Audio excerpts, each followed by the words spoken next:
We're going to start in 2 minutes.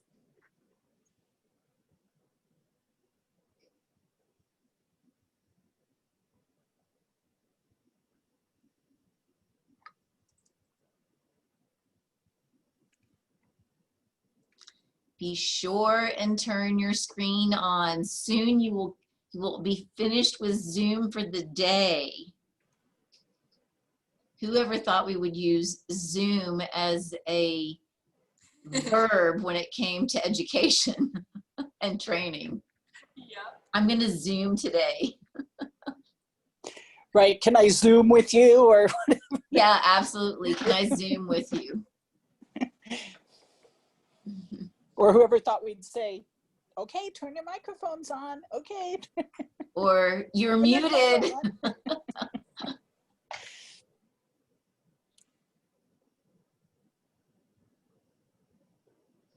I think everyone's default when they start talking is, am I muted? Can you hear me? It's like a reflex.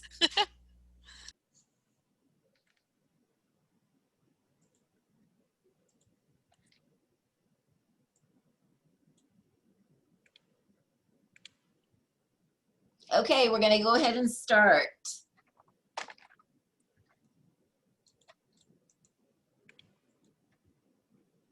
Before you share your screen, hey, Sarah, could you wait just a second because I want to take the last screenshot. Okay. Oh, wait. You're good. All right. I'll take it again, but everybody needs to have their video on. I know you're sick of me saying that. All right, I'm ready for it this time. We're doing it? One more last time. Turn your video camera on. All right, Sarah and Chrissy, I'm gonna start. Okay. Finish it up.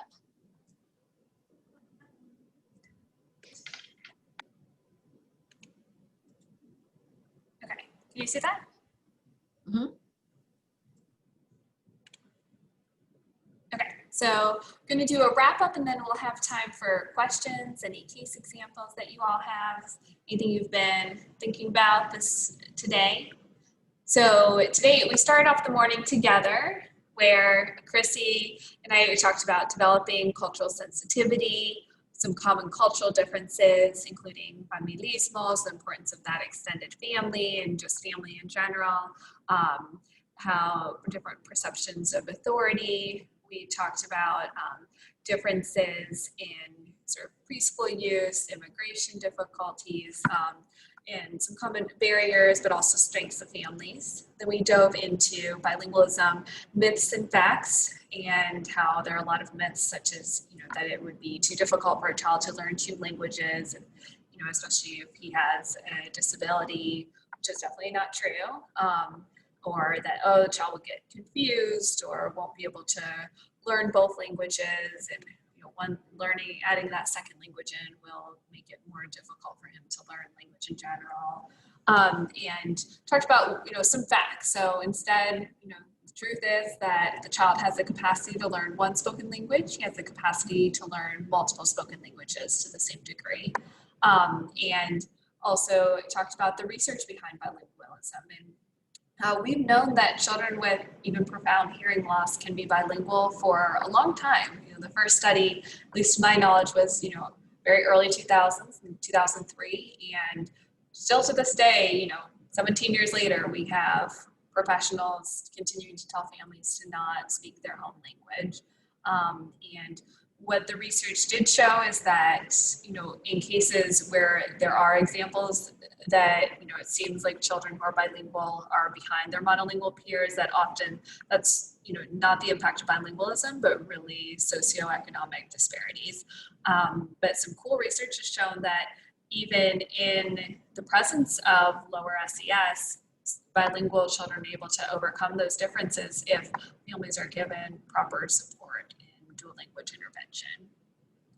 So I'm going to have Chrissy go ahead and talk about what the audiologists discussed, and then I'll talk about what we did in our intervention sessions. Yep, we talked about a lot, that's for sure. Sure, you guys are very, very much close to being done hearing us ramble, that's for sure. But you know, in obviously it's most comprehensive form. We talked about language and how it's spread across the United States and how it compares to language across the world, and how the United States shares a lot of the same trends, same language dispersion as the world does. Obviously, at a much different level when we talk about actual population numbers. We also looked at the features that are unique to Hispanic culture, and talking about how the family unit is their most important social unit. We talked about etiquette as well. You know, your Hispanic family showing up late to clinic, how do you manage those things, because that's socially appropriate for them to do that. We also talked about religion and how influential that is in guiding decision making, and we had 2 breakout sessions in our comprehensive setting. One deciding how to navigate a decision that's made largely on religion and not on science whatsoever. And those are challenging situations that we're faced with this population. It comes with the culture. We talked about strategies on how to resolve some of those challenges, whether they're challenges on how to test children in their native language, how to interact with these families, how to get the whole family involved, using things like motivational interviewing. We describe methods on how to modify clinical practice and make it Spanish speaker friendly, whether that's through use of an interpreter, use of a family member, use of a staff member, so to speak. Identified when direct translation is appropriate and inappropriate. So we showed some words about how that would be fine in English and how that would not be fine in English. And we reviewed a lot of data, so showcased some data on why people, in our second breakout session, how a child with this nearly severe to profound hearing loss performs so well in a Spanish test but does so poorly in English. Aside from even just native language, there's a lot of data to suggest that Spanish speakers reach their ceiling much faster, because Spanish is just easier to understand, even not in relation to hearing loss at all. So you can have 2 patients who have the same hearing loss, and they'll both be bilingual, and they'll just perform better on a Spanish test than they will in English. It's obviously given equal fluency, of course. And we also reviewed these results in obviously linking them to the best intervention to best serve these patients. And then we looked at a whole bunch of case examples and how this applied in real world, and how we kind of used tactics such as motivational interviewing, including the child's, when, children out of this culture don't normally get an opinion, right? They're normally commanded and not really encouraged to speak of what their mind. They're usually reformed in formalities, and decisions are made for them, not including them. And so we kind of comprehensively reviewed all of that, probably, and much more, actually, now that we've reflexively looked at everything. Awesome. And then in our intervention track, we talked about why we need families in intervention, that we can't do this alone. We need families to really be their child's first and best teacher, and talked about 2 case examples. One, Christopher, where child really had learned 3 words after several years of speech therapy in English, and wasn't until the family started doing AV therapy, but in Spanish, and made a tremendous amount of progress. And also we read the email from mom and listened to the video where she shared why it was important to her that Christopher become bilingual. And this was a child who had global delays, also had autism, very complex child, but he didn't start learning language until that family's home language is honored. We also talked about Mateo, so a child where mom is bilingual and can speak to him in English, and why it was still important to her to not limit him. And we talked about different types of bilinguals, simultaneous versus sequential, and how in the end of the day, it doesn't matter when the child is exposed to that second language, as long as it's still early enough. But it doesn't matter if the child's at birth, 3, 4, want it to ideally be under age, but the timing isn't as important as much as the overall amount of language exposure, and how it's really important to create a family language plan. And talked about different questions to ask families to brainstorm with them about what is important to them in terms of which languages and what proficiency level. What do they think about literacy in each language, and who are going to be those language models. And we also discussed creating a family language policy. So minority language at home, where that's sort of the go-to policy where a lot of families will sort of unconsciously be doing that. If everyone speaks Spanish at home, do minority language at home and then English in the community. And then talked about other family language policies for families where it's a little more complicated. Perhaps the parents are bilingual or there's only one person who speaks the language in the home. So talked about one person, one language, talked about time and place, and then a mixed language policy. We also talked about bilingual intervention models and how we have so much research that supports that we should be doing bilingual intervention. And we know that exposing the child to multiple languages will not hinder their acquisition of English, but we don't have as much, as really research behind how to do so. And so these were bilingual intervention models we talked about today. So a direct minority language intervention model, which is basically just doing intervention in the same language as the family. So that's what I do for my young kids. I speak Spanish, the family speaks Spanish, we do intervention in Spanish.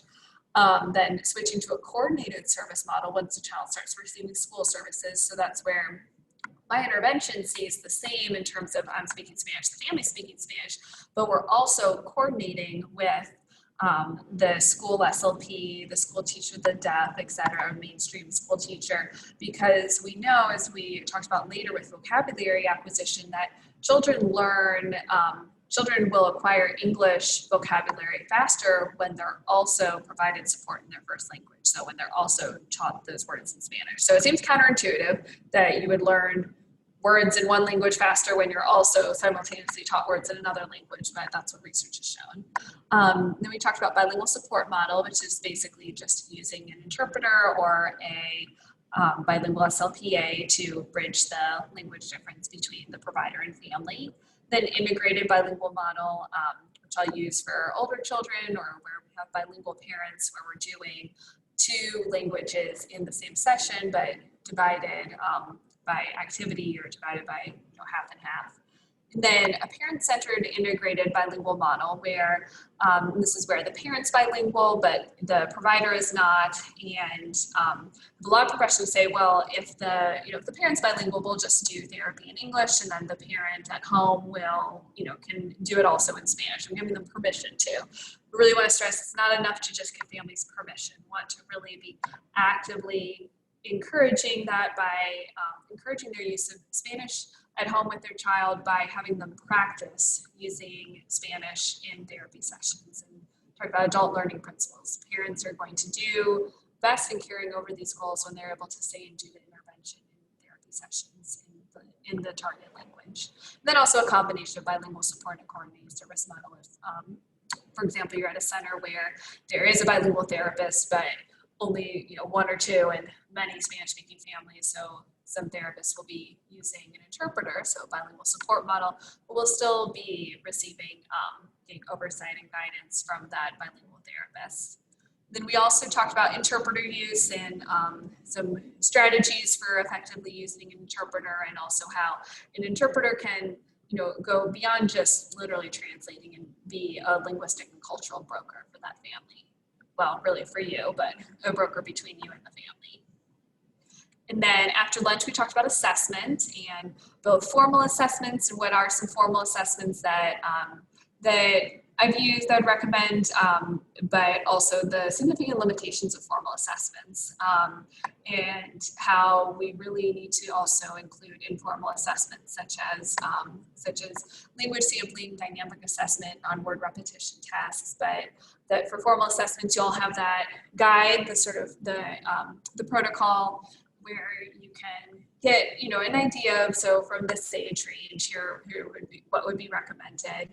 And in terms of assessing in English, starting to assess in English once the child's been exposed for a year, but that you can't just give after a year, for example, the self P2 and score it against monolingual norms and, consider that accurate. That it needs to be descriptive, include disclaimers, and that you're just trying to get an idea of what that child is doing language-wise, and informal assessments will really be your most powerful tool.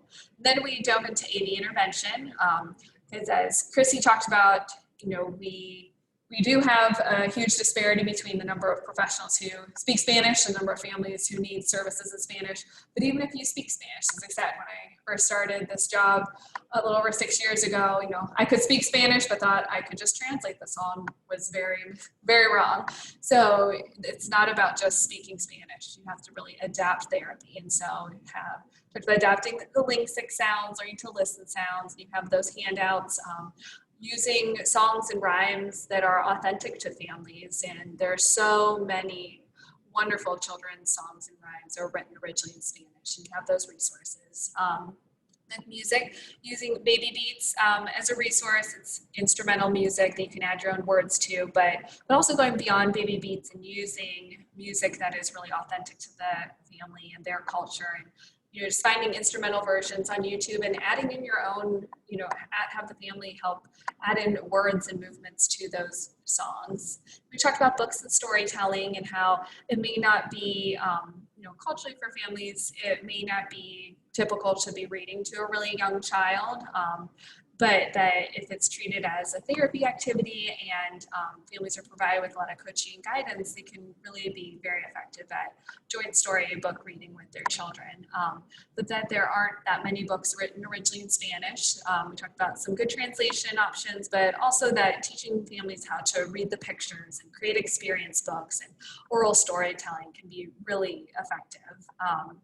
And also talked about holidays and thematic units, shared the story of how I thought I was being very culturally relevant and sensitive after, you know, my one experience with a family where we did adapt everything around Dia de los Muertos, but then, you know, I tried to apply that to another family also from Mexico and learned that not every family from the same country is the same. So don't make assumptions.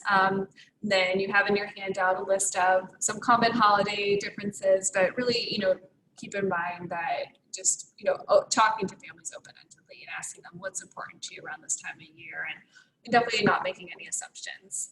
Then we talked about vocabulary and dialectal differences and how to select vocabulary targets and how dual language learning works with vocabulary and language and speech. And here is a list of resources that you all have that are available with this workshop. And then a couple quotes that I've said a couple times today, but just want to really have you take home. So again, if the child has the capacity to learn one language, the child has a capacity to learn 2 languages. So even children with multiple disabilities can, if they have the capacity to learn one language, they can learn a second language to that same capacity. And then also, again, when thinking of all these cultural differences and, you know, holidays, routines, everything, you know, don't want you to just say, oh, in this workshop, I learned about, you know, this, and that means that's applicable to all families. So just taking, you know, what Christy and I said as just background information, you know, useful, but still not every family is going to fall into, you know, all the things that we talked about. And so memorizing bullet points about cultures reduces people to stereotypes. Cultural humility says, I don't know it all, but I'm willing to learn. And lastly, that do the best you can until you know better. And when you know better, do better. And so I hope that after today, there are some things that you know differently, and that you can take some of what you learned today and apply it, I used to say Monday, but apply it Friday, tomorrow. All right, and so now we have about 25 minutes for any questions or any case studies that you all want to bring up, any patients you've been thinking about today. So I'll stop sharing. Okay. We have a couple things in chat.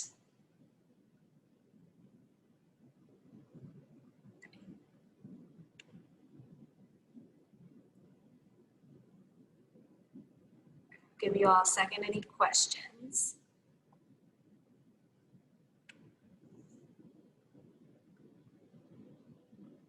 I think everyone might be brain dead after today. Long day. I'll ask a question. Yeah. Hi, this is Ramona. Hi, Ramona. Hi. I thought that terminology of ethnocentric and ethno-relative from the very beginning this morning was really interesting. And I'm wondering if you have any, or if anyone has any ideas or thoughts on how we can support our colleagues in becoming more ethno-relative. Yeah, it's a great question, because I do think that, the idea of, oh, let's just minimize the difference and everyone's the same, really, definitely used to be the thought. And that said this morning, the idea of, oh, I'm colorblind, I don't see colors. That used to be what was viewed as really the more PC thing. And it's really been in more recent years that I think we're really celebrating differences and valuing differences. As for how to approach colleagues, that's a great question. It's always difficult approaching coworkers. Maybe, I don't know, Chrissy, what do you think? I think it's a challenge. I think I don't know if it, obviously depending on the clinic you come from, and if it's serious enough where you think that truly there's this discrepancy in how certain people are treated with one of your colleagues versus how they'd be treated with you.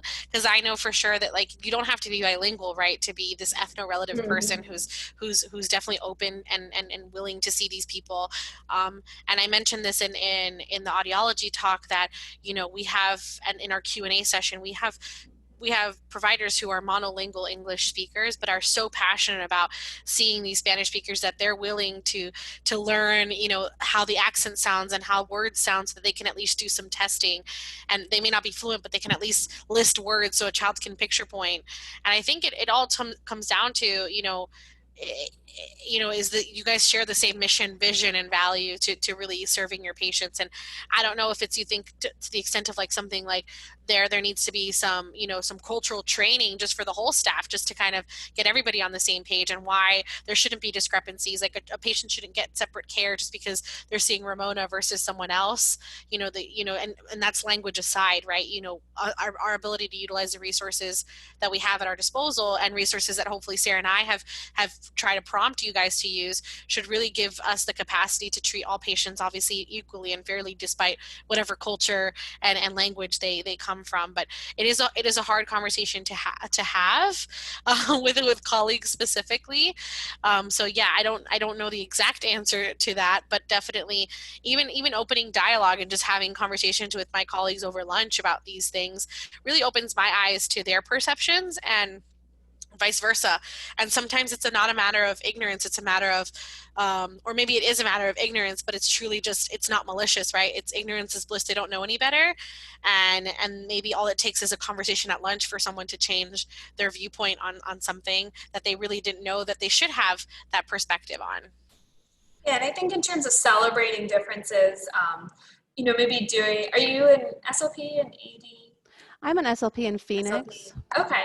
Maybe as a clinic saying, we want to celebrate differences within our families. The holidays are coming up. Let's, talk to our families. What are things that they do to celebrate at the holidays, and what are different, foods and different songs, and, trying to highlight differences. So I think that's one of the big, things. It's not, that we are going to just, make sure everyone has the same, but we want to make sure that what that family specifically is doing is valued and seen as important. And maybe that could be just sort of a fun staff activity, even that the holidays are coming up. I assume, are you all doing things in person or teletherapy?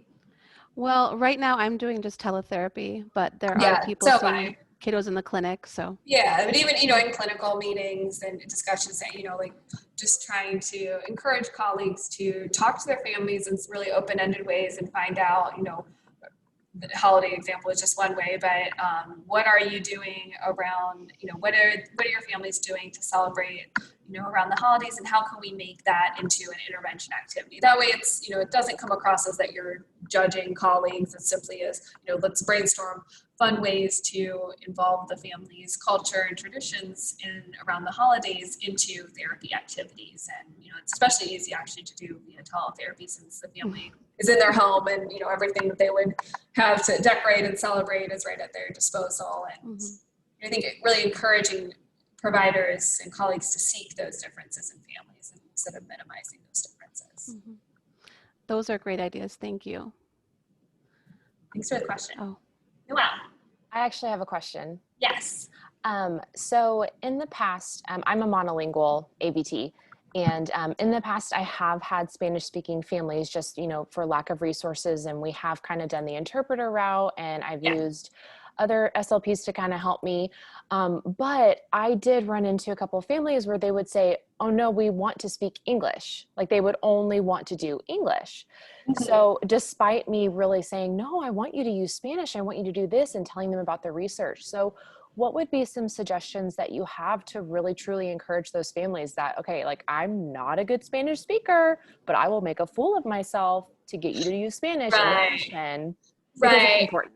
Yeah, and I've had families definitely who, come into this thinking my child already is different because he has a hearing loss, and language is going to be difficult for him to learn, and we just want to focus on English. I've had even families where they don't speak any English. They sit back, they're like, you just talk to him in English. We want him to learn English. I'm like, no, this is AV therapy by definition has to include the family, and we have to speak the language that you speak best. But a lot of times, families, they really don't know, or even if I say, oh, the research says this, they don't believe me. So I found connecting them with other families where this is a child who has profound hearing loss. He is bilingual, because I really think it's not that families genuinely don't want their child to be bilingual. I think they really truly believe their child can't have both. And so if they had to pick one, English, would be their preference so that he can function in, society here. But I think, if the family really is not listening to, just you saying it's okay, then I think connecting them with other families who have bilingual children, who have, similar hearing loss, so they can see for themselves that children who are deaf can be bilingual. Okay. I'm definitely happy to connect you or anyone else who wants to have their family talk to another family. I also think, and I'm not an ABT by any means, but this happens a lot with just counseling, and a lot of times the parents will say, no, talk to me in English, or even just at a session they don't want to have an interpreter present, and it's almost a prideful thing, right? They want to be like, no, I can get by, I can do it myself. And oftentimes, and I always encourage everybody else, is like, I'm bilingual, so I can navigate both worlds, and we can just do it in Spanglish if we want. But if someone is monolingual, I always say then we're getting the interpreter for you as the provider, just in case there's something that I'm not understanding very well, or something that I really want to articulate, so that just in case you're not forcing them, you'll be like, no, the interpreter is actually for me, it's not for you. If you really want to encourage them, and then and then that way the pressure's not on them, that like, oh, you have this resource there that's just for me, that makes me stick out even more and makes me feel different. And that's what our clinic does a lot, that sometimes we see like their native language is Spanish and all their testing was done in Spanish, and then our admin team will call and they'll say, okay, well, you're not seeing a Spanish speaking provider, so I'm going to get you an interpreter. And they're like, no, we speak Spanish just fine. And she's like, no, but that's fine. Our provider would prefer to have an interpreter too, so it's actually perfect. And they're like, oh, okay. So like they feel like it's less of a burden if it's not because of them causing all of that. Yeah. I see. Okay. And I think also asking the family, how does communication happen at home? Is this a family where are they genuinely truly speaking only English all day, every day? And, it would only be Spanish with like a grandparent who lives, in another country? Or is this a family where they're saying, oh, I want to speak in English because that's what we are already doing at home with our other children? Because I've had one family where the parents were bilingual, but they wanted to do therapy in English and they wanted to focus on English. But when I really talked to them, it wasn't even that they thought that the child couldn't learn both. It was that, they both moved to the US at a really young age, and the parents themselves speak to each other in English, that's what they're most comfortable speaking. And that's what they would have done if the child didn't have hearing loss. And so they spoke English, at home. We did therapy in English. And then actually a couple years into it, grandma ended up moving into the same city, didn't live with them, but the child then started learning some Spanish from grandma. But, the parents really did want to focus on English because that's what they would have done if the child didn't have hearing loss. So I think asking questions like that, what language is spoken at home, to siblings, what language do you speak to each other? Because then if the family says, oh, well, we want to speak English to, the child, let's say Mateo, we want to speak English to Mateo, but, to everyone else, we will speak Spanish, but we'll make sure we speak English to Mateo. I think approaching it is, well, is that going to be fair to Mateo to be left out of family conversations, to not know what's going on? And so then, that might give the family pause to say, oh, you're right. We don't want him to feel left out. We don't want him to feel limited. We don't want him to not be able to understand. So I think sort of approaching it like that, figuring out, is this really truly a family that is already only speaking Spanish at home or English at home? And if not, then you don't want to limit your child. Got it. Thank you. Yeah, of course. Anyone else?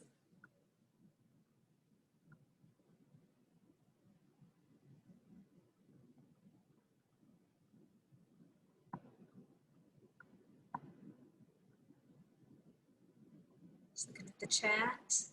Oh, you have Susie takes the email. Oh, Chrissy, did you want to send that link to the survey? Oh, yes, I do. Give me one moment. Please hold. Sarah and Chrissy, did you want to ask them what their takeaways were for today? Yeah. Miriam, are you still here? I'm going to pick on you. Miriam had to go to physical therapy. Okay, that's fair. You can pick on someone, Becky. Or anyone want to be a brave volunteer? What are your 2 takeaways? Yeah, or type them in chat. What were your takeaways? Type in chat. What's this going to look like at work tomorrow or Monday? What you learned today. What might you do differently? What are you going to do differently at work tomorrow or Monday or next week based on what you learned today? Type that in chat or open up your mic and share.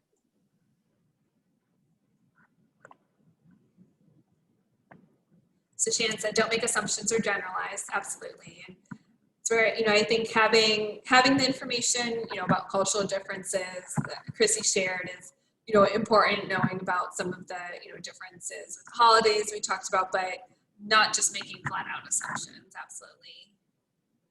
Allison said, talk to the patient, not the video interpreter. And that's so hard because you want to look at the person who's speaking, but realize that, the family is the one that we want to be having that relationship with and making eye contact. Use Spanish songs and rhymes with families. Absolutely, you have that resource.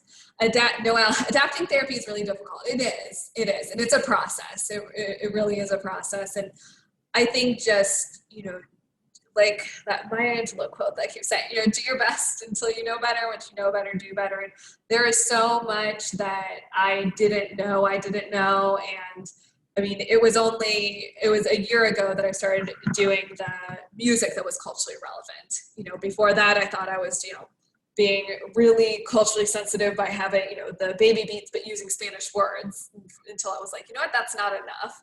So, we all continue to grow. I don't know it all and I never will know it all. And I think, we learn from each other. And so just taking what you learned today and trying to apply it to the best of your ability. But really families are just so receptive to us making an effort. And I found that, if I try a family, starts singing a song and, I ask them what the name is and I write it down. I learn that song. The family is so appreciative, really feels like I care and am invested. And so just asking families questions and genuinely wanting to get to know them.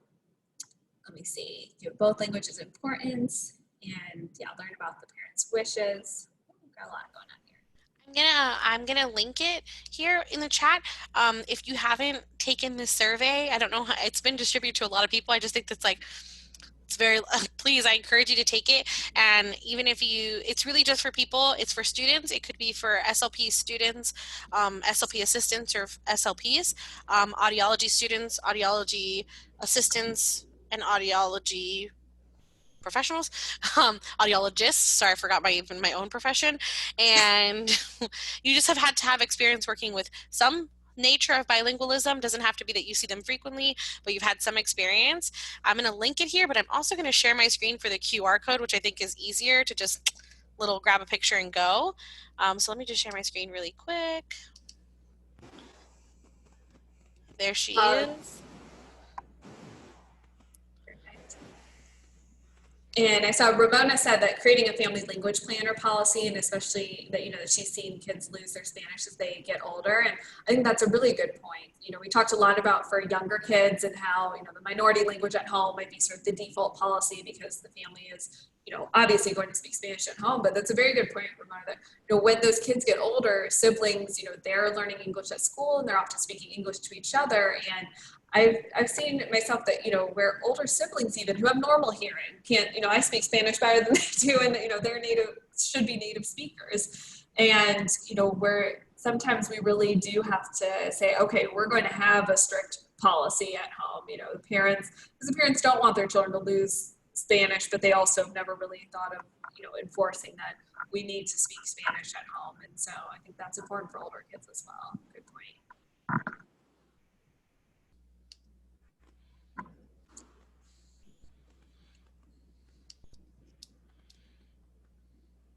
Ray said, were discussions with families about home life and factors that are important to them, timelines, expectations to their child.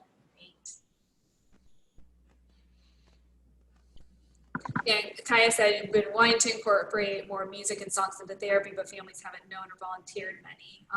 And that's where it's almost sort of like that, the way the MacArthur Bates was designed, where if you simply ask families, okay, list your child's vocabulary, they're going to have trouble, recalling things and having, something just come to mind, versus if they're given a list of vocabulary, much more likely to say, oh yes, he says this, oh yes, says that.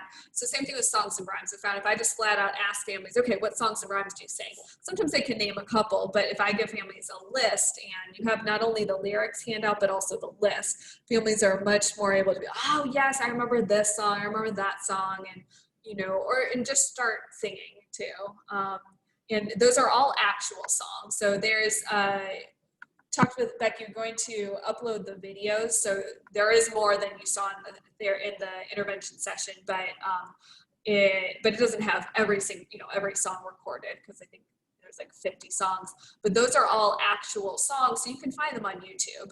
And I often will sing them a little slower than they might be on YouTube, but you have the lyrics and you can find the song on YouTube to learn yourself, learn, with the family if it's a song that maybe they don't know, but they all are written originally in Spanish. So, they're not translations, so they are available on YouTube. All right, guys, I think everyone's a little wiped. I just wanted to tell you that I will mail out the SurveyMonkey link for your course evaluation. That's the key to get your CEUs sometime tomorrow. You won't have it tonight. Please don't do it on your telephone or it won't work. Use a laptop or your iPad. And then the recorded version, I know some of you watched half live and half recorded. That will be available at earliest November 1. We have some editing to do and then post it on our Cook Children's YouTube channel. So I will send you information about that. And I'm seeing a lot of yawns, and I'm so appreciative of everyone's time today. I think everybody needs to clap virtually for Chrissy and Sarah. They did an amazing job, and I'm thrilled that they were here virtually. I told them I was really sad that they weren't here in person like we planned, so that I could take them to dinner and cocktails afterwards. And we had a plan with UT Dallas Collier Center to host a parent workshop in Spanish only with Melissa Sweeney's group, and that we couldn't do on Zoom. So we hope that we'll be able to do that in person in the future if the world of COVID would go away and stay away. But I'm very grateful to all of you for sticking out the day, and I hope you learned something, and I hope you have a wonderful evening. Thank you so much. Thank you, everyone. Thank you, everybody.